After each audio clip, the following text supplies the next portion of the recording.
സത്യൻ അന്തിക്കാട് ചിത്രത്തിൽ മോഹൻലാലിൻ്റേത് കിടിലൻ ലുക്കെന്ന് സൂചന.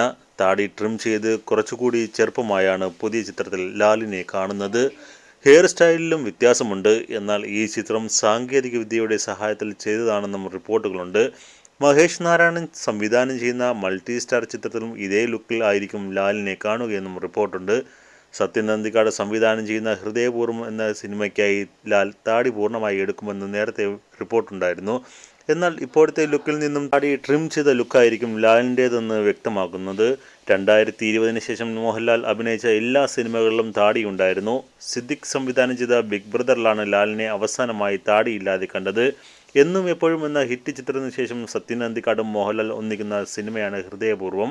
കുടുംബ പശ്ചാത്തലത്തിൽ കഥ പറയുന്ന സിനിമയിൽ ഒരു സാധാരണക്കാരൻ്റെ വേഷമാണ് ലാൽ ചെയ്യുന്നത്. നവാഗതനായ സോനു TP ആണ് തിരക്കഥയും സംഭാഷണവും. ആശീർവാദ് സിനിമാസിൻ്റെ ബാനറിൽ ആന്റണി പെരുമാവൂർ നിർമ്മിക്കുന്ന ചിത്രത്തിൽ നായിക ആരായിരിക്കുമെന്ന് അണിയറ പ്രവർത്തകർ വെളിപ്പെടുത്തിയിട്ടില്ല. ക്യാമറ അനു മെത്തേടത്ത്, ജസ്റ്റിൻ പ്രഭാകറാണ് സംഗീതം.